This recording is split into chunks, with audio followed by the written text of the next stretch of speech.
Hello, welcome back to the channel. Watch till the end so you can see the sources and verify everything for yourself, and please subscribe if you haven't already for more on South Africa's critical stories.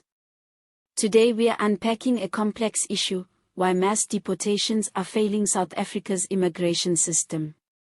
It might sound like a powerful tool on paper, rounding up undocumented immigrants and sending them home, but in reality, it's creating chaos, costing tons of money, and leaving vulnerable people stranded. Let's break down why it's not working.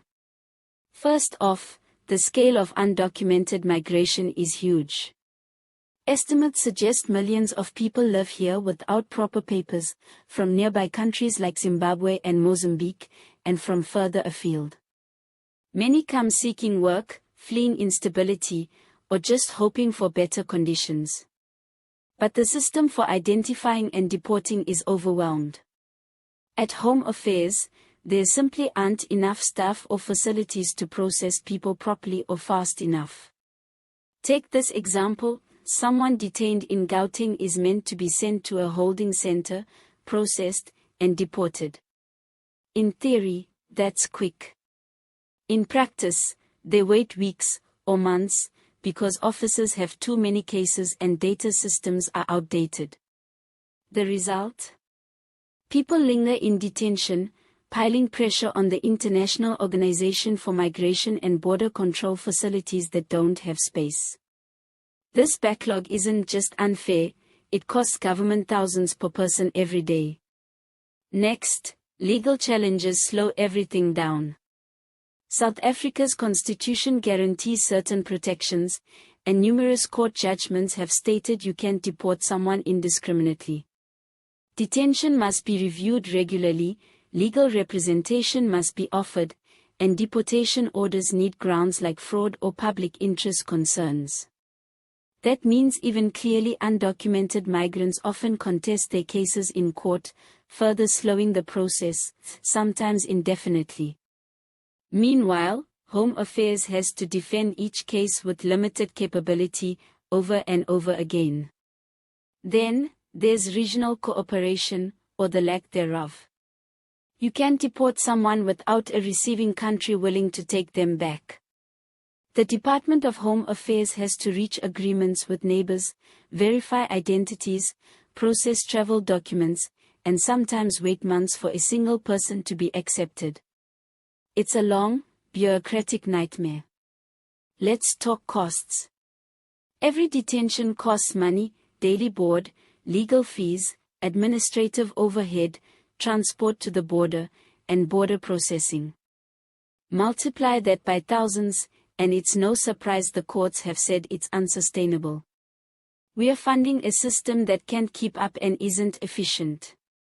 Some estimates show that deportation costs more than it would to grant temporary work or refugee permits, and that brings us to the bigger picture.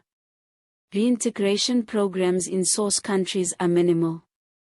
People returned often have nowhere to go and no networks to rely on.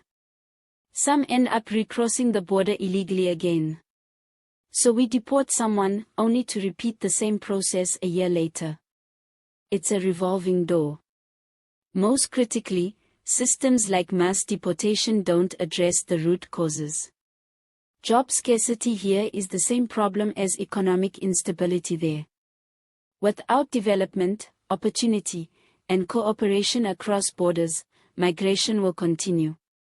It's a human story: almost everyone moving to South Africa arrives legally and only falls out of status later. So housing, employment, social services, they all push people into the undocumented zone. So what's the alternative? Experts propose 3 key steps. 1. Improve administrative efficiency, digitize case management, increase staff, simplify procedures. 2. Expand legal pathways, work visas, trade permits, refugee statuses. Give people a way to stay if they're here legitimately. And 3. Regional cooperation, strong partnerships to share migration data, align policies, and support return programs that actually help people find work back home. Politically, it won't be easy.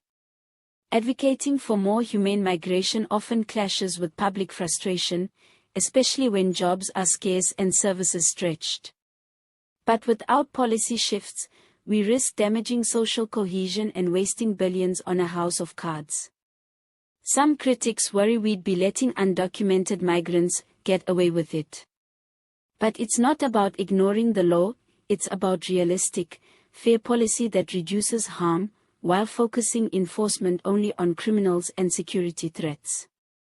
That means letting low-risk migrants regularize and contribute, so clinics, schools, and tax systems can plan properly. All images used in this video are for illustration only. Think border posts, busy permit offices, plain repatriation scenes from elsewhere. They help frame the issues but aren't from actual South African events.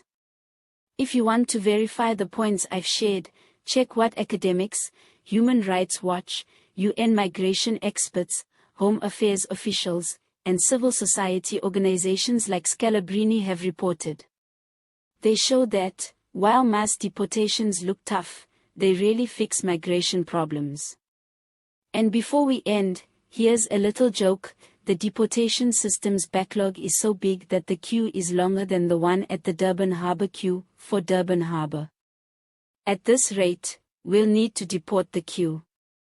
Thanks for watching. I'd love to hear your thoughts. Drop a comment below. Should South Africa rethink deportation? Or is the current system still the only realistic option?